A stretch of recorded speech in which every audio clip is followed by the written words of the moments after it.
A continuación, consultorio comercial con el doctor Alexander Coral.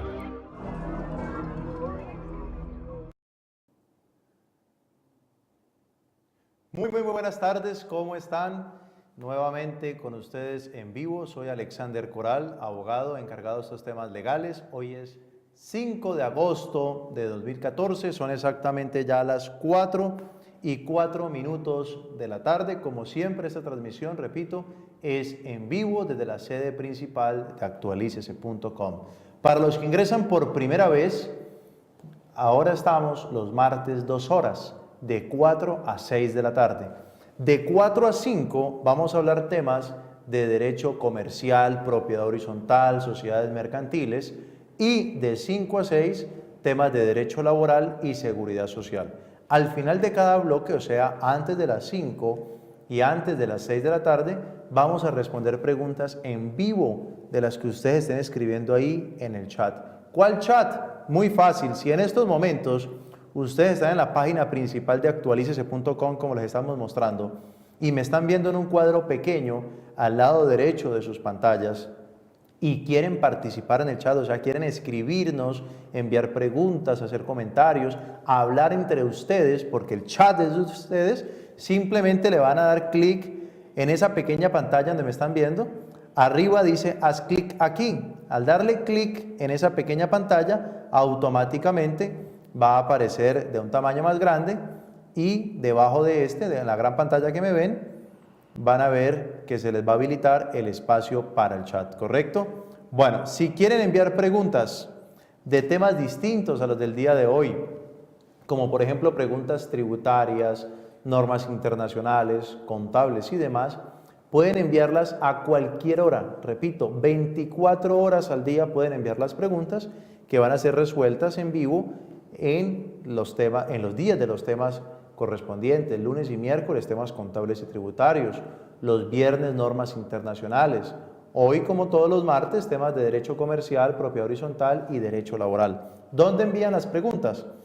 Van a ingresar aquí donde me están viendo en el chat. Debajo de este chat hay un cuadro que tiene el símbolo de interrogación. Ahí le pueden dar clic y pueden enviar todas las preguntas, repito, 24 horas al día.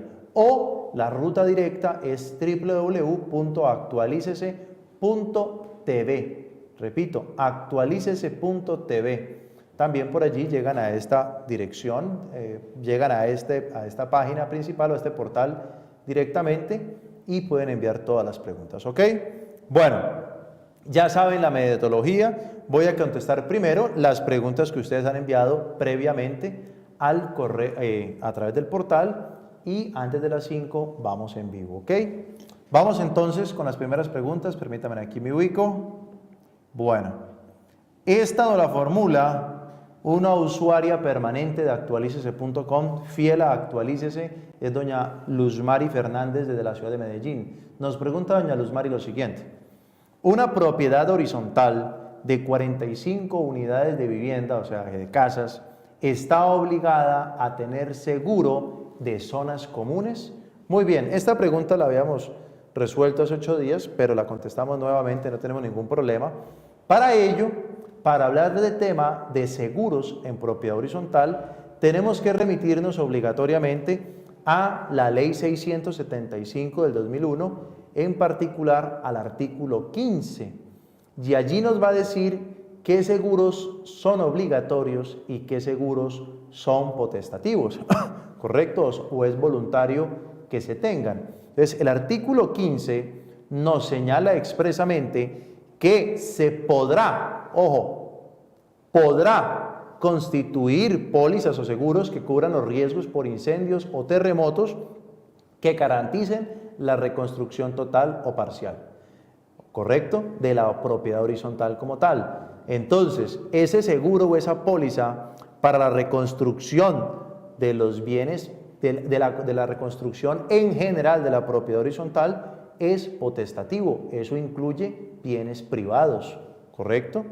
Ahora, si leen el parágrafo primero de ese artículo 15, señala que es obligatorio la constitución de pólizas para o contra, en caso de que se presenten siniestros por por incendios o por terremotos, en lo que hace referencia a bienes o zonas comunes, ¿correcto?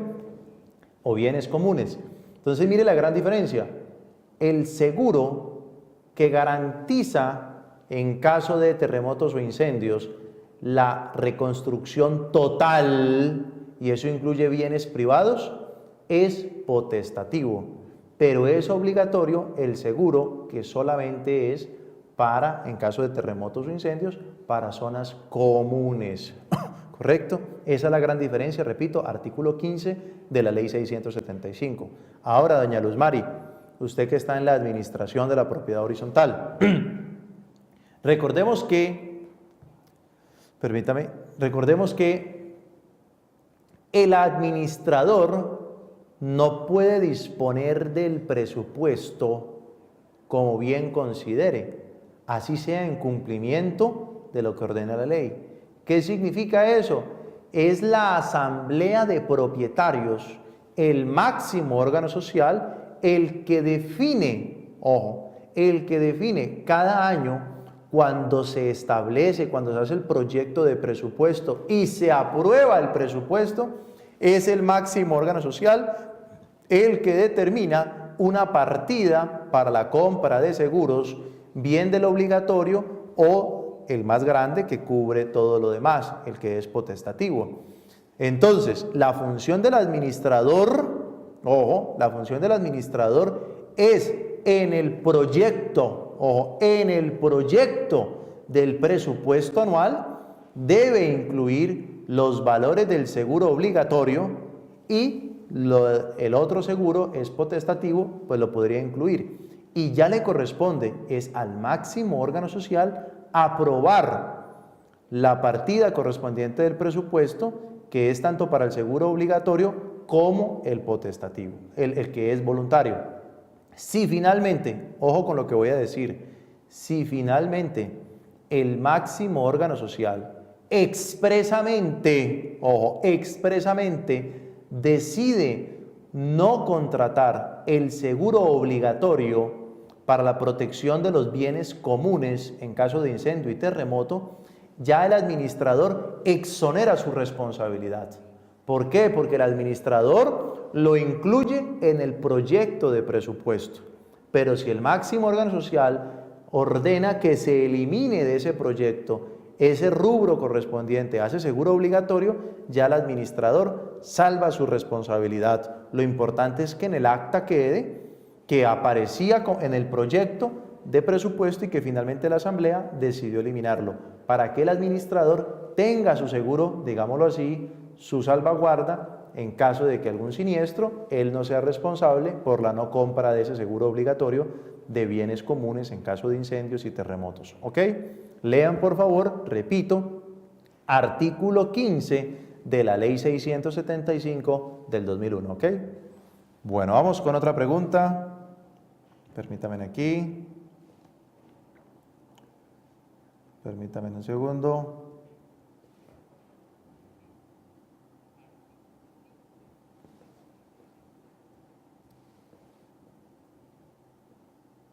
Ok. Listo. A ver, nos la formula esta pregunta Henry de Jesús Ríos en la ciudad de Bogotá. Dice lo siguiente. Soy socio en una sociedad por acciones simplificadas SAS. Mi socio ha contraído un contrato laboral con otra empresa. ¿Qué implicaciones legales y tributarias puede tener esta situación a manera personal y de la empresa? ¿Es buena opción disolver la sociedad o se puede reemplazar por otra persona? Muy bien. Bueno, don Henry de Jesús allá en la ciudad de Bogotá. Lo primero es que si usted lee el Código de Comercio y también lee los primeros artículos, el primero o segundo artículo de la ley 1258 del 2008 o la ley de SAS, la norma claramente establece que la persona jurídica, ojo, la persona jurídica que se crea cuando se da nacimiento a la sociedad es un ente totalmente distinto a quienes la conforman. Ojo con eso. Acordémonos, y yo siempre, a mí me gusta mucho traer analogías para poder entender estos temas. Una mujer, mientras tenga una criatura en su vientre, jurídicamente sigue siendo un solo ser. Es solamente ella con cédula de ciudadanía. No existe más, ¿correcto? Pero en el instante en que ese ser que está en su interior sale de su vientre, se desprende del mismo y subsiste unos instantes, jurídicamente ya es una persona totalmente distinta a su madre, ya no es parte de ella, ya es una persona, repito, con derechos y obligaciones totalmente distinta a su madre, porque ese recién nacido adquiere derechos, entre otros, como un número de identificación. El número único de identificación recibe un nombre, etcétera, etcétera. Exactamente igual sucede con las sociedades mercantiles. Si yo decido con un amigo, decidimos crear una sociedad, ojo, y le damos nacimiento a una sociedad mercantil de derecho, no de hecho, ojo, una sociedad de derecho y no de hecho, significa que estaríamos mediante un acta dándole vida a un tercero, ¿correcto? Que llevamos y registramos a la Cámara de Comercio, y ya ese tercero es un ente autónomo, que es esa persona jurídica, ¿correcto? Entonces, al existir esa independencia, ojo que nos señala la norma, la persona jurídica es un ente distinto a quienes la conforman. Entonces, el hecho de que su socio, vámonos ya a la pregunta de Henry en Bogotá, si ya mi socio, con el que hemos dado vida a una persona jurídica, decide en sus ratos libres celebrar un contrato de trabajo con otra empresa, eso no tiene nada que ver con la parte jurídica o tributaria de ese bebé que le hemos dado vida, que se llama persona jurídica o sociedad mercantil, ¿correcto? Porque no tiene nada de dependencia o de vínculos jurídicos o tributarios, ¿correcto?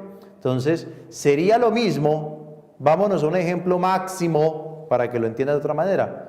Yo soy accionista de Ecopetrol.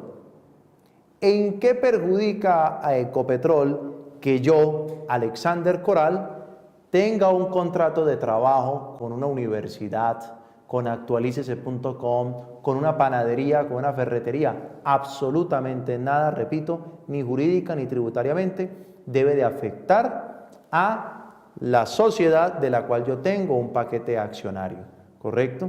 Ahora, ¿dónde podría presentarse un riesgo? Más que en lo tributario. El riesgo, el único riesgo es, pero esto ya no es jurídico, sino que es ya un tema de pronto económico y de manejo, es que si los dos constituimos, mi socio y yo, somos los únicos accionistas de esa SAS, y resulta que no solamente le hemos dado vida, sino que además tenemos que dedicarle tiempo a la administración, ambos estamos ejerciendo la administración, ambos estamos trabajando en el día a día de esa sociedad mercantil y uno de los dos se va, pues posiblemente tambalee la administración y la gestión, que es muy distinto al tema jurídico y tributario, ¿correcto? Entonces ya eso es otro asunto que ya tendrán que mirar si uno de los accionistas le compra lo otro, o deciden disolver, o deciden cederle a un tercero que quiera participar en la empresa. Pero repito, es otro tema totalmente distinto. Y por último, podríamos hablar de un riesgo referente a la competencia desleal. Supongamos que mi socio y yo constituimos una sociedad mercantil cuyo objeto social es, por ejemplo, la creación de medicamentos o la creación de algo que signifique la creatividad, la invención, ¿correcto? Y resulta que uno de los accionistas simultáneamente consigue un trabajo como subordinado, un contrato de trabajo, y resulta que allá, trabajando allá, va a generar de pronto alguna competencia que signifique sacar información de nuestra sociedad que va a utilizar en esa empresa a la cual es trabajador. Eso ya es otro paseo, pero que hace referencia a la competencia desleal. Cuando un socio aprovecha la información que puede obtener por ser socio para utilizarla en provecho propio o de un tercero indebidamente sin permiso de la sociedad a la cual pertenece. Eso es otro tema, ¿ok?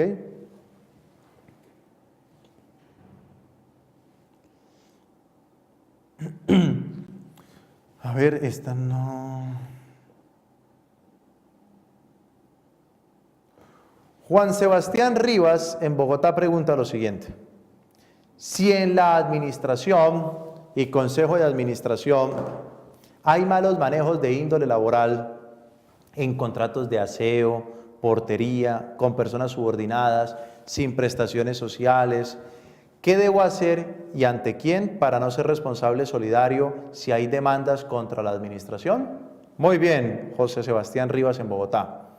Miren, cuando una propiedad horizontal, acordémonos que estamos hablando de un ente jurídico que tiene a su vez muchos propietarios, ¿correcto? Todos los propietarios son dueños de la propiedad horizontal y por ende, así como son dueños de los bienes comunes, también son todos responsables, ojo, de las obligaciones que adquiera la propiedad horizontal, ¿correcto? En la proporción de su coeficiente de participación.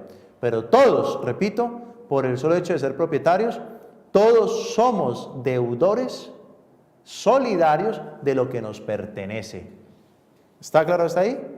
Entonces, Juan Sebastián pregunta, ¿qué se puede hacer para no ser responsable solidario por los errores que cometa la propiedad horizontal? Entonces yo le diría, ojo, no hay nada que hacer.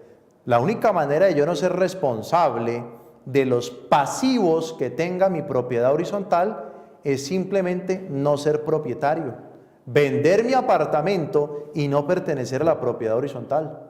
Porque mientras yo sea propietario y mi apartamento equivalga al 1% del coeficiente, igual soy responsable en esa proporción de las deudas de la propiedad horizontal de la cual yo soy propietario en dicho porcentaje. Entonces la responsabilidad solamente desaparece cuando dejo de ser propietario, ¿correcto?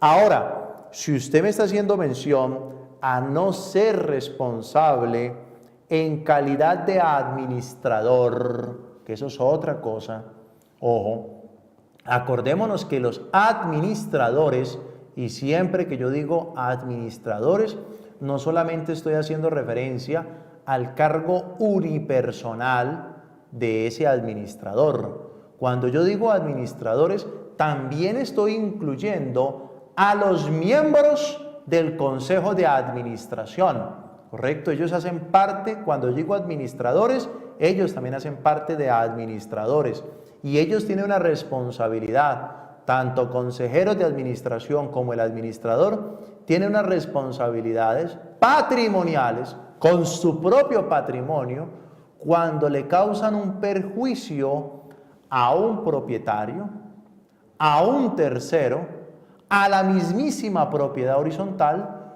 cuando se extralimitan en sus funciones establecidas en la ley o se extralimitan en sus funciones establecidas por estatutos o por orden de la asamblea. Al igual que cuando causan esos perjuicios, repito, a propietarios, a terceros o a la mismísima propiedad horizontal, también cuando omiten sus deberes establecidos en la ley 675, en el reglamento interno o estatutos o en cualquier orden que haya dado el máximo órgano social. En esos casos siempre existirá, por ese extralimitación u omisión, existirá responsabilidad con su propio patrimonio los administradores, o sea, el administrador y los miembros del consejo de administración. Si usted hace referencia a no ser responsable solidario con los demás miembros del Consejo de Administración, tiene dos opciones. Una, no pertenecer al mismo. O dos, cada vez que se vaya a tomar una decisión contraria a lo permitido, bien porque se va a extralimitar o se va a omitir, usted debe de salvar su voto y debe de quedar plasmado en el acta. Ojo, plasmado en el acta su rechazo a dicha medida, para que usted de esa manera no sea responsable de aquellas extralimitaciones y omisiones, porque queda en evidencia en el acta que se levanta que usted se opuso a esa medida irregular. Y además también le aconsejaría que si usted hace parte del Consejo de Administración y observa irregularidades en la administración, lo que tiene que hacer es convocar a una asamblea extraordinaria, a la asamblea de propietarios, para que se exponga lo que está pasando y sea el máximo órgano social que tome las medidas pertinentes, porque usted también podría pecar por silencio, porque al ver las irregularidades, usted como miembro del Consejo de Administración no convocó al máximo órgano social para notificarle lo que estaba pasando. ¿Ok? Bueno, Gabriel Viera en la ciudad de Itagüí nos pregunta lo siguiente. En el pasado tuve una sociedad que quebró, quedando con embargos. Actualmente estoy comprando un apartamento con crédito hipotecario. Temo que el apartamento pueda ser embargado por deudas viejas. Pregunta, ¿puedo afectar la vivienda familiar aunque no viva en él? ¿Cómo protegerlo? Bien. Gabriel, allá en Itagüí. Efectivamente, yo siempre insisto, por favor, lean el primero o segundo artículo de la ley 1258. La persona jurídica es un ente distinto a quienes la conforman. Si una sociedad mercantil quedó con pasivos, ojo, el responsable es dicha persona jurídica y su propio patrimonio. Solamente se puede perseguir a los accionistas, ojo, hasta el monto de sus aportes y pare de contar. Y eso que esa persecución hasta el monto de sus aportes es por deudas tributarias y laborales y nada más. Situación contraria, por ejemplo, que se da en las sociedades de responsabilidad limitada. En esas de sociedades de responsabilidad limitada sí se puede perseguir el patrimonio universal más allá del aporte, del monto de los aportes, cuando la deuda, repito, es tributaria o laboral. Por eso es que en la sociedad de responsabilidad limitada, como dicen los muchachos, está pasada de moda. Y es que cada vez las sociedades de responsabilidad limitada se han ido transformando a SAS, para que así los socios o los accionistas mejor solamente se responsabilicen hasta el monto de sus aportes y no con su patrimonio personal, repito, como se da en las sociedades de responsabilidad limitada o en el caso del comerciante persona natural, que también se le puede perseguir todo su patrimonio, ¿ok? Entonces, si la deuda, vámonos ya para la pregunta de Gabriel, él era accionista. Si él pagó, si estamos hablando de una sociedad por acciones, ojo, no limitada, sino una sociedad por acciones, como es la sociedad anónima, como es la sociedad por acciones simplificada SAS, y su antigua empresa fracasó, quebró, quedó con muchos pasivos, y esta persona, este accionista, ya pagó, ojo, ya pagó la totalidad de las acciones suscritas, significa entonces que ya no se le puede perseguir a él su patrimonio. Entonces, de esa manera usted puede comprar un nuevo inmueble, que igual su inmueble no se lo pueden tocar, porque usted, repito, usted a la sociedad no le debe nada, porque usted adquirió unas acciones que ya las pagó en su totalidad. ¿Ok? Entonces ya hasta ahí cesa su responsabilidad.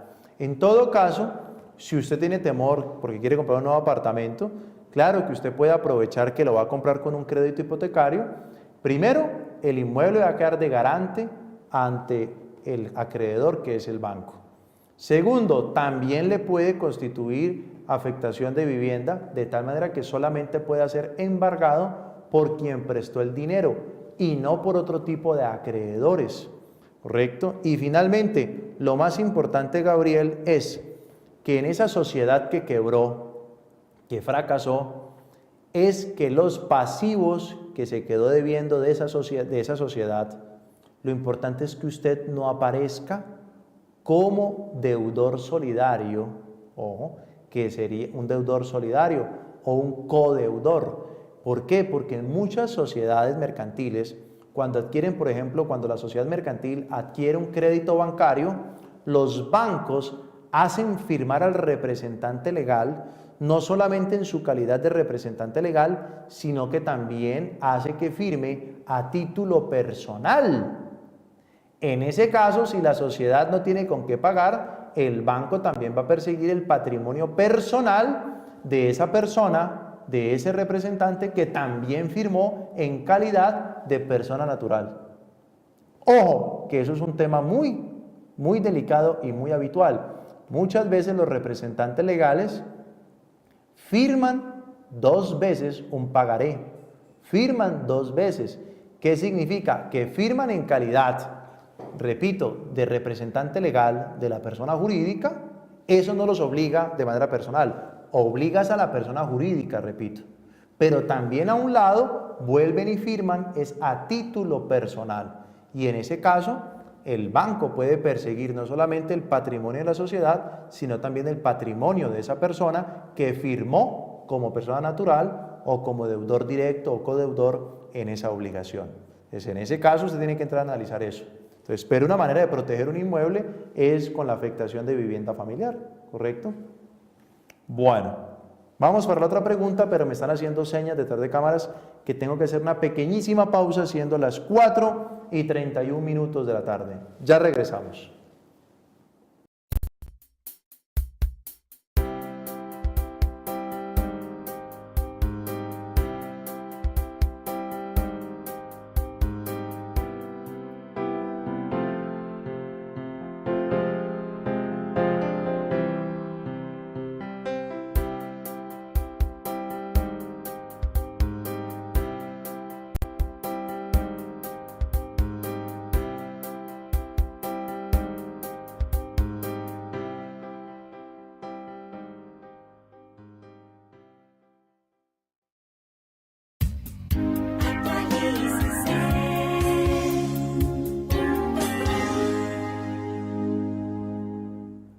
Conéctate con actualícese.com/responde todos los días de 10 a 11 de la mañana.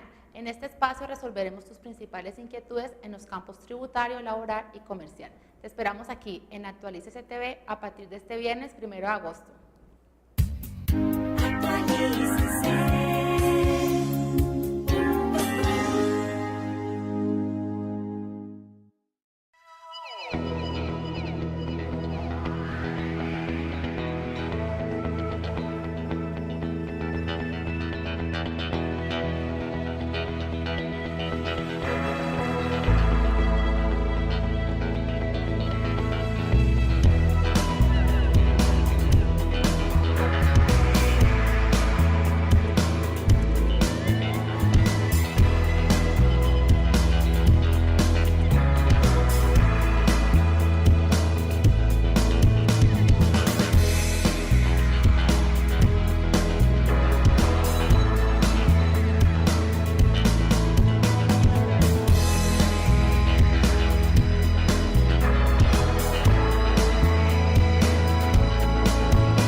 No te pierdas este viernes 1 de agosto el gran lanzamiento de actualícese.com/responde, un nuevo espacio diseñado para resolver todas tus inquietudes en el campo tributario, comercial y laboral.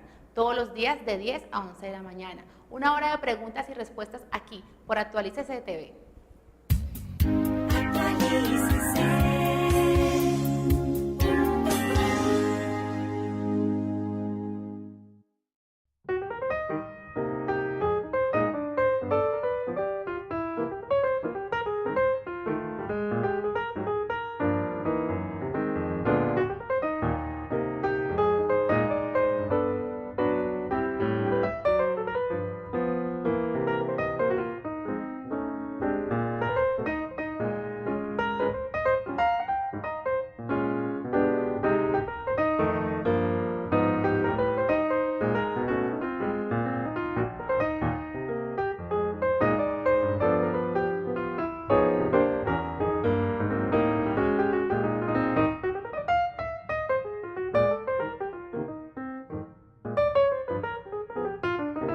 Conozca los nuevos retos que debería enfrentar un revisor fiscal y cómo proyectarse internacionalmente. En noviembre, la sucursal del Cielo será la sede del 31º Simposio sobre Revisoría Fiscal. Los grandes líderes de la profesión compartirán sus experiencias y reflexiones sobre los retos a enfrentar durante los próximos años, los cambios que se avecinan y el impacto de las normas internacionales de contabilidad en el ejercicio profesional. No se pierda esta oportunidad. Cali, noviembre 26, 27 y 28 de 2014, en el Centro de Eventos Valle del Pacífico. Organiza ADECONTA, Asociación de Contadores Públicos del Valle del Cauca. Convoca FEDECOP, Federación de Contadores Públicos de Colombia. Aproveche los precios de preventa. Reserve su cupo ya. Informes, teléfonos 881-8383, 880-3065. Celulares 314-522-3467, 317-767-2620.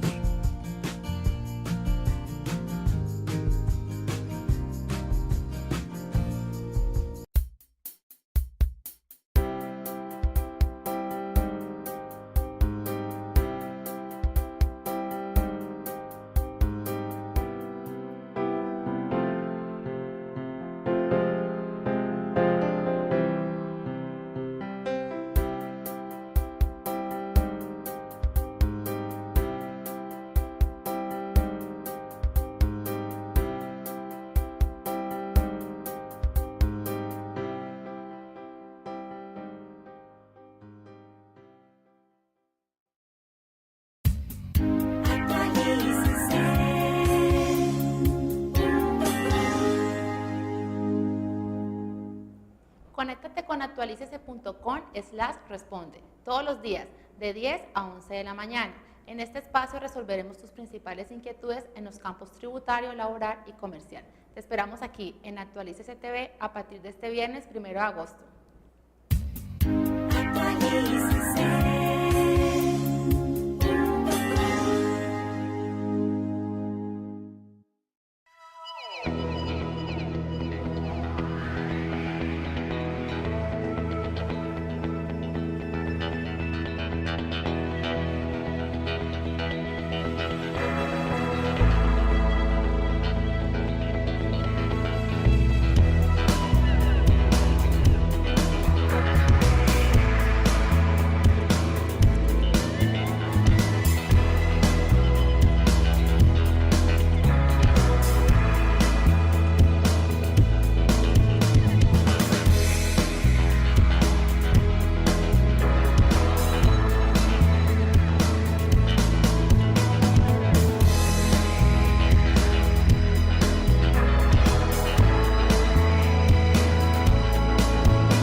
A continuación, Consultorio comercial con el doctor Alexander Coral.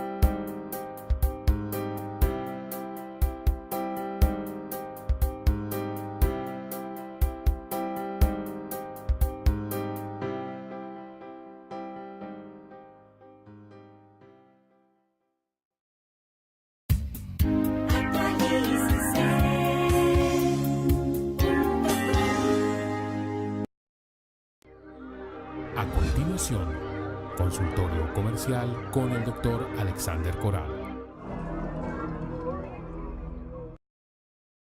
Listo. Señores, continuamos nuevamente hoy martes 5 de agosto del 2014, son exactamente las 4:40 de la tarde, ¿ok? Bueno, vamos con la siguiente pregunta. Repito, para los que acaban de ingresar, estoy contestando primero preguntas de derecho comercial, propiedad horizontal, sociedades mercantiles. Antes de las 5, ya en unos minutos voy a contestar preguntas del chat, y de 5 a 6, temas de derecho laboral y seguridad social, ¿ok? Bueno, vamos con la siguiente pregunta. Nos la pregunta Carlos Rodríguez en la ciudad de Bogotá y dice lo siguiente: ¿cuáles moradores tienen derecho a voz en una asamblea? Arrendatarios y su familia. Moradores está en el Código Civil. El poder general es permanente para todas las asambleas. Muy bien. Carlos, mire, empecemos por definir quiénes tienen derecho a voz. El derecho a voz lo tienen todos los propietarios. Punto. Y para mí, ojo, y esta es una opinión muy personal y la voy a explicar, los propietarios morosos también tienen derecho a voz y a voto. Y no podría los estatutos ni el reglamento interno impedir que un propietario ejerza sus derechos de propietario por estar en mora. Por una sencilla razón, y yo sé que de pronto muchos aquí pegan el grito, no, efectivamente presionar con el voz y voto, con impedir el voz y voto a los morosos, es una excelente técnica de cobro para que paguen, para que se pongan al día y así puedan participar en la asamblea. Pero jurídicamente yo considero que el moroso que no haya pagado para el día de la asamblea sí tiene derecho al voz y al voto, por una sencilla razón, y es que el hecho de encontrarse en mora no significa que deja de ser propietario de los bienes comunes. Aquí estamos hablando de bienes comunes, estamos hablando de bienes que tienen una nuda propiedad, estamos hablando de unos bienes comunitarios, estamos hablando de unos bienes que le pertenecen a muchas personas. Entonces, si yo no he pagado la cuota de sostenimiento, de mantenimiento de esas zonas comunes, de esos bienes comunes, no significa que automáticamente yo dejo de ser propietario. Yo sigo siendo propietario de un porcentaje de la piscina, del salón social, de las paredes, de la portería, del citófono, etcétera, etcétera. Segundo, la deuda no va a desaparecer. Tercero, me la van a cobrar con intereses de mora. Pero sobre todo, a mí no me pueden impedir que participe en la decisión de lo que se va a hacer con mi bien. Es que yo también soy dueño de la piscina, del kiosco, del salón, de la caseta del vigilante, del citófono, etcétera, etcétera. Entonces yo soy dueño, simplemente que estoy atrasado, pero sigo siendo dueño y yo tengo derecho a participar en las decisiones de qué se van a hacer con mis bienes, porque también son míos esos bienes comunes, ¿correcto? Ahora, hablemos de terceros, que hace la pregunta Carlos Rodríguez en Bogotá, otros terceros que puedan participar en la asamblea. En la asamblea de propietarios, como su nombre lo dice, es una asamblea de propietarios. Y todo el que no sea propietario tiene que ser o invitado, ojo, invitado por la asamblea de propietarios para que se le permita su presencia, o debe ser una persona que por medio de un documento, o sea, un poder, está representando a un apoderado, a un propietario ausente. Ojo con lo que estoy diciendo. Al punto que, y yo sé que lo que voy a decir también parece escandaloso, la asamblea de propietarios puede en un momento dado decir, se retira de esta asamblea de propietarios, se retira de esta reunión el revisor fiscal, se retira de la asamblea el administrador, salvo que sea propietario, por supuesto, pero si no lo es, si el administrador no es propietario, si el representante legal, el administrador o representante legal no es propietario, si el revisor fiscal no es propietario, la asamblea tiene la potestad de decir, me hace el favor, y se retiran y no van a estar aquí en esta reunión, porque no queremos que escuchen lo que vamos a hablar, porque al fin y al cabo es una asamblea de propietarios, ¿ok? Ahora, hablemos de terceros, el apoderado. ¿Quién puede ser apoderado de un propietario ausente? Cualquier persona que se le haya delegado por escrito dicha función. Entonces, si yo soy propietario y no puedo estar en la reunión y quiero delegar en mi papá, en mi mamá, en mi vecino, en mi suegra, en un amigo, en un cuñado, en mi inquilino o en mi arrendatario o en el administrador de mi inmueble, eso es problema mío a quien yo delego para que me represente. Y yo insisto en esto mucho, porque he visto, no voy a dar nombres, la gente que está aquí en Cali, ojo, los que me estén escuchando aquí en la ciudad de Cali, vi en una propiedad horizontal que queda detrás del centro comercial Palmetto, no digo el nombre, una propiedad horizontal que queda detrás del centro comercial Palmetto, ojo, aquí en la ciudad de Cali, hacia el mes de marzo, un cartel que decía, señor propietario, si no puede asistir y le va a dar poder, puede darle poder a otro propietario o a un familiar, pero no le puede dar poder al inquilino o al arrendatario. Yo vi eso y me dieron ganas de arrancar ese aviso y salir a correr.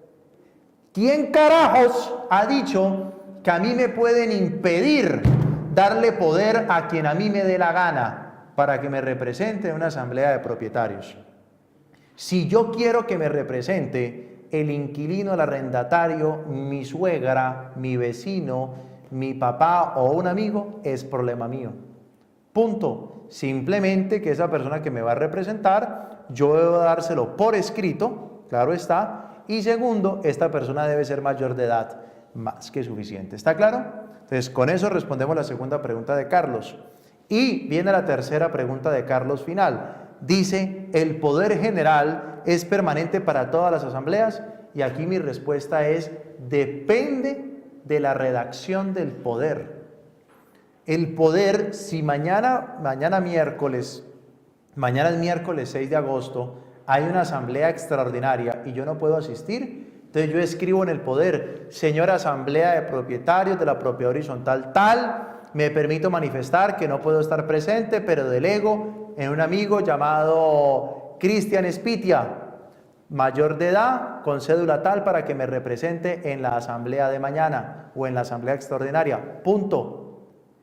¿Qué quiere decir eso? Que ese poder que le estoy dando a un amigo para que me represente, ese poder solamente sirve para la asamblea de mañana, ojo, y si la asamblea de mañana se corre, se pospone, por ejemplo, por falta de quórum o porque la hora ya es muy tarde y se corre para el otro día, o sea, se suspende para darle continuidad, ese poder sirve solamente, repito, para mañana y para la continuación de la misma que fue suspendida por la hora o por falta de quórum deliberatorio, ¿correcto? Pero no serviría para nuevas convocatorias. Si yo quiero que mi amigo me represente en todas las futuras asambleas, pues el poder debe decir eso expresamente. Como por ejemplo, cuando yo compro discúlpeme la palabra comprar, cuando yo arriendo un apartamento con opción de compra dentro de unos años, ojo, arrendamiento con opción de compra, que algunos erradamente usamos extranjerismos indebidamente, usamos la palabra leasing habitacional. No, eso no se llama leasing habitacional, hablemos en español. Se llama arriendo con opciones de compra. ¿Está claro? Porque muchos nos metemos en la cabeza que somos dueños del inmueble. No, tenemos arrendado un inmueble por muchos años y después de varios años nos dan la opción de compra. Eso es lo que algunos vulgarmente, por no usar español, le llamamos en términos de otro idioma, el leasing habitacional. ¿Está claro? Entonces, ¿a qué quiero llegar con este ejemplo? Cuando yo adquiero un arriendo con opción de compra, el banco que es propietario del inmueble, ojo, durante los 10, 15 años que yo le pago arriendo, el banco sigue siendo el propietario. Ojo con eso. El banco no se va a poner a ir a las asambleas de propietarios, ni el banco se va a poner cada dos, tres veces al año o una vez al año, no me va a mandar un poder para que yo lo represente como inquilino o arrendatario que soy del inmueble. Entonces, los bancos, cuando arriendan bajo la figura del leasing habitacional, le dan a ese arrendatario, le dan un poder amplio por escrito, dirigido a la propiedad horizontal, para que pueda participar en todas las asambleas ordinarias y extraordinarias en nombre del banco, en nombre de la entidad financiera que es el propietario del inmueble. Y de esa manera no están cada 6 meses pidiéndole al banco que le den un poder de representación al inquilino. Entonces, eso yo también puedo hacer con un amigo. Yo le puedo dar un poder amplio para que participe en mi nombre en todas las asambleas de aquí en adelante. O le doy un poder para la asamblea de mañana nada más. Eso todo depende, repito, de la redacción que se haga en dicho documento. ¿Ok? Bueno. Vamos aquí. Vamos con esta última para que pasemos al chat con todos ustedes. Nos la pregunta Juana María en la ciudad de Bogotá. Dice Juana María lo siguiente. Un conjunto residencial cuenta con zonas verdes que son de espacio público. De pronto, han venido vecinos dueños de gallos de pelea a entrenarlos en esta zona donde juegan niños. Pregunta, ¿son permitidas estas actividades y ante quién podemos acudir? Bien.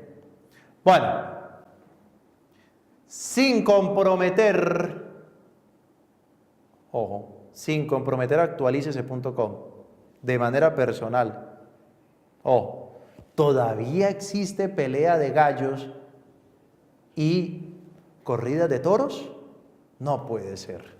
Pero bueno, la pregunta de Juana es, en una zona de espacio público, unas personas están entrenando gallos de pelea.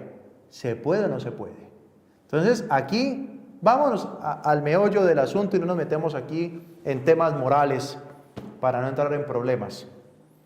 El conjunto residencial, Juana, tiene unas zonas verdes, pero usted usa la palabra espacio público. No. Una cosa es una zona verde, que es un bien común de la propiedad horizontal, y otra cosa es la palabra espacio público, porque la zona verde de espacio público es aquella a la que puede acceder cualquier ciudadano que vaya caminando, como un parque, como por ejemplo el Parque Simón Bolívar, como por ejemplo la zona verde aledaña al CAN municipal, al Centro Administrativo Municipal en Cali, a un parque de un barrio. Eso es una zona verde de espacio público, ¿correcto? Y allí cualquier persona puede llegar a hacer deporte, a jugar con su mascota, y esta persona podríamos decir que está jugando con su mascota, simplemente que su mascota es un gallo de pelea. Claro está que si ese entrenamiento de gallo de pelea en esa zona verde pública está generando algún tipo de peligro a los niños, por ejemplo, está generando algún tipo de peligro a otros animales por la agresividad del gallo de pelea, etcétera, que puede maltratar a un niño, puede maltratar a un perro, etcétera, etcétera, o a personas. En ese caso, lo que se tiene que acudir es a la autoridad de policía, ¿correcto? Entonces se acude al llamado a la policía y la policía tiene que hacer los actos correspondientes establecidos en el Código Nacional de Policía o decreto 1355 del año 70 y pico. Repito, decreto 1355, que es el Código Nacional de Policía. Entonces, eso es una tarea de la Policía Nacional, porque es lo mismo como si estuviéramos entrenando a un perro para peleas. Sería lo mismo el gallo de pelea, porque en zona pública genera peligro para la comunidad. Ahora, si usted lo que me está haciendo referencia es a una zona verde al interior de la propiedad horizontal, ¿correcto? Entonces ya las medidas correspondientes y el llamado quejoso debe hacerse ante la administración de la propiedad horizontal. Y es la propiedad horizontal a través de su administrador quien debe hacer los llamados correspondientes para que cese el uso de esa zona común al interior de la propiedad horizontal en esa actividad de entrenamiento de animales para pelea. Llámese un gallo o llámese un perro o llámese o llámese cualquier otro tipo de animal agresivo, ¿correcto? Se tiene que hacer es por conducto del administrador y el administrador es quien debe hacer uso de la policía en caso de que sea necesario, ¿correcto? Además de eso le agregaría, yo en ese caso invitaría a que se haga una asamblea extraordinaria de propietarios y que quede establecido en el acta de asamblea de propietarios la prohibición expresa del uso de las zonas comunes o zonas verdes al interior de la propiedad horizontal para la tenencia de determinadas mascotas o de animales, ¿correcto? Y entre esas podrían incluirse los gallos, las gallinas y otro tipo de animales. Debería estar expreso ese tema. ¿Por qué? Porque de lo contrario, pues también estaríamos hablando del derecho, la violación al derecho a la igualdad. ¿Por qué un vecino sí puede tener un perro en la zona verde de la propiedad horizontal y yo no puedo tener a mi gallito Claudio, ¿correcto? En la misma zona verde que esté picando y sacando gusanos del suelo. Entonces, yo recomendaría primero la queja ante el administrador, pero para evitar futuros inconvenientes, que por asamblea de propietarios se establezca expresamente la prohibición de determinados usos de esas zonas comunes dentro de la propiedad horizontal. ¿Ok? Bueno, vamos entonces ahorita sí al chat. Permítanme aquí.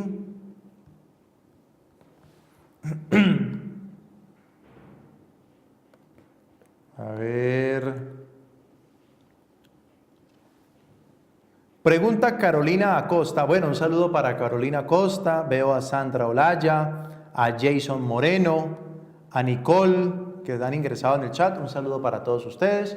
Pregunta ahora Carolina Acosta lo siguiente. Existe una vacante para administrador y presentó la hoja de vida el esposo de un miembro del Consejo de Administración. Pregunta, ¿él puede ser elegido o cuál es el procedimiento que se debe realizar si se va a hacer una asamblea extraordinaria? Muy bien. Carolina, mira, la ley 675 del año 2001, por allá en el artículo 51 aproximadamente, que hace referencia a el administrador, no hace referencia para este cargo de inhabilidades e incompatibilidades, como sí lo tiene quien va a ejercer como revisor fiscal, ¿correcto? ¿Qué significa eso? Que para ser administrador de propiedad horizontal puede ser elegido cualquier persona. Puede ser un propietario, puede ser un inquilino o arrendatario, puede ser el señor de la esquina, puede ser cualquier persona, ¿correcto? Entonces no hay un impedimento ni inhabilidades ni incompatibilidades para ejercer el cargo de administrador. Punto. Primera respuesta. Segundo, por estatutos podrían establecerse un perfil, unos requisitos y unas inhabilidades a quien aspira a ese cargo. Por supuesto. Por estatuto se puede establecer que quien vaya a ejercer ese cargo tendrá que ser profesional, o tendrá que ser mayor de 40 años, o tendrá que ser hombre, o tendrá que ser mujer, tendrá que tener tal determinada carrera profesional o tantos años de experiencia. En fin, eso ya es una decisión interna de los requisitos que se quieran establecer para quien se vaya a postular a ese cargo. Y entre otras se pueden establecer, pero ya por temas privados, unas inhabilidades, como por ejemplo, que esa persona no viva o que sí viva en la propiedad horizontal, que sea o que no sea familiar de un miembro del Consejo de Administración, por ejemplo, que esté al día o que no esté en mora en caso de que sea propietario, en fin. Entonces ya es una decisión interna de la propiedad horizontal si deciden elegir a una persona que es familiar del Consejo de Administración, ¿correcto? En lo particular, yo en lo particular preferiría que no existiese ese vínculo entre administrador y miembros del Consejo de Administración. ¿Por qué? Porque si bien ellos tienen que hacer un trabajo mancomunado entre administrador y administradores, que son los miembros del Consejo de Administración, también es claro y también debe quedar presente que los miembros del Consejo de Administración ejercen un poder de subordinación, ojo, ejercen no subordinación laboral, sino de funciones, ejercen un poder, un control, una revisión, una auditoría, un control al administrador.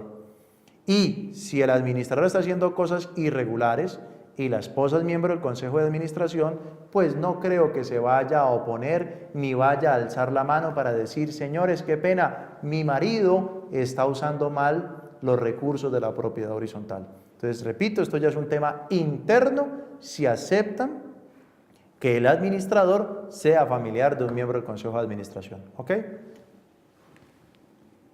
Bueno. También pregunta Carolina que en una asamblea extraordinaria, ¿cuántos puntos se pueden tratar en dicha reunión? Carolina, se pueden tratar todos los puntos en una asamblea extraordinaria. Primero hay que hacer una convocatoria y en la convocatoria se establecen los puntos que se van a tratar y punto. En la convocatoria, repito, se establecen los puntos que se van a tratar. ¿Ok? Ahora, para tratar temas distintos, si todos los propietarios, todos fueron, pues se puede aprovechar y se pueden tocar otros temas. ¿Ok? Pero no hay un límite. A ver.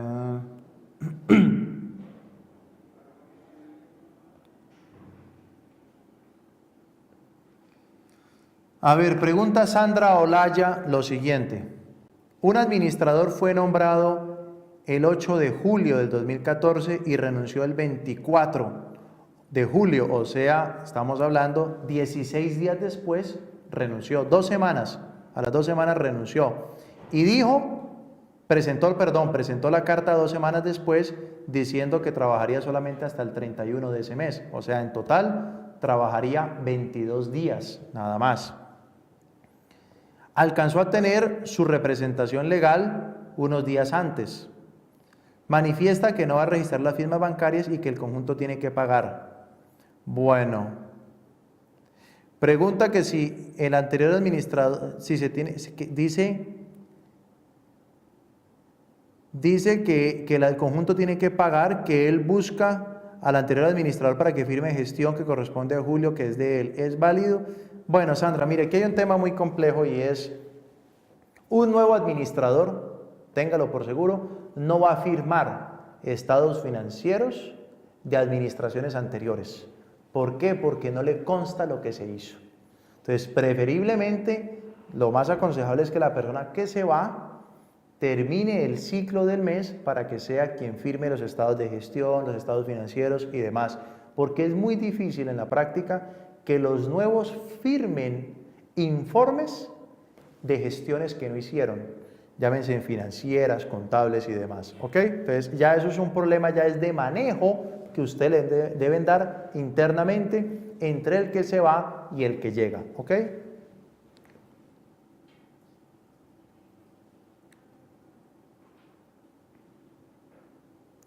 Pregunta Nicole lo siguiente: una empresa fue creada este año, se acogió a los beneficios de la ley 1429, o sea, beneficios en los valores de la renta, matrícula mercantil, en fin, para fiscales. Dice que el representante legal tiene su auto, su propio vehículo, y ese vehículo lo va a utilizar en las actividades de la empresa. Pregunta: ¿puede pasar una cuenta de cobro a la empresa por concepto de alquiler del vehículo, es decir, arrendándolo a la empresa? ¿Es factible usar esta figura para poder deducir las cuotas de préstamo de vehículo, aparte del reembolso que solicita por rodamientos? Mire, Nicole, un representante legal puede recibir unos valores llamados gastos de representación, hasta ahí no hay ningún problema. Y además puede alquilar su vehículo a la empresa, por supuesto, pero ya sería un contrato de arrendamiento. Entonces en la contabilidad ustedes deben de separar las cosas, deben de separar los valores que se le paga por salarios u honorarios por servicio, llegado el caso, más lo que se le paga por gastos de representación, y aparte en la contabilidad debe quedar claro qué se le paga por alquiler del vehículo, y no importa que esté recibiendo simultáneamente gastos de representación, o en este caso usted le llama rodamiento, yo preferiría que le llamara gastos de representación, ¿ok? Y aparte el contrato de arrendamiento de vehículo, no tiene ningún problema.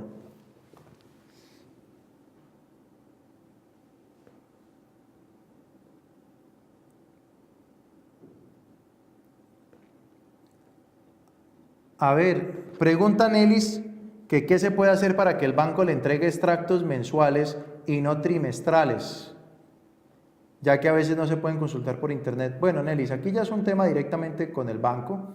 Generalmente los bancos no sacan unos extractos mensuales, los sacan trimestrales. Lo que mensualmente usted puede pedir son estados de cuenta, y eso el banco está obligado a entregarlos, bien sea porque le permita acceder por internet o porque usted vaya hasta una oficina y pida los estados de cuenta mensuales que tienen, repito, el deber de dárselos, ¿ok? Si no lo hacen, usted puede presentar una queja ante la Superintendencia Financiera, que las multas son muy grandes por ese tipo de negación de estados de cuenta o de extractos, en el caso trimestral, ¿ok? Bueno. Finalmente pregunta entonces que si se le practica retención por bienes muebles normalmente. Nicole, mire, simplemente si él alquila su vehículo a la empresa, es un contrato de arrendamiento común y corriente que se tiene que cobrar todos los impuestos y demás que la norma establezca. Si usted considera que sobre ese contrato hay que hacer algún tipo de retención, se lo hace. Porque, repito, son dos cosas distintas: el vínculo laboral y los ingresos laborales que lo obtenga, y aparte son los ingresos de otra naturaleza mercantil, como es el caso del arrendamiento de máquinas o el arrendamiento de vehículos, ¿ok? Bueno, señores, 5 y 7 minutos de la tarde, vamos a pasar al tema de derecho laboral y seguridad social. Voy a hacer una pequeñísima pausa y ya continuamos con estos temas. No se muevan. Actualícese.tv presentó Consultorio Comercial con el Dr. Alexander Coral.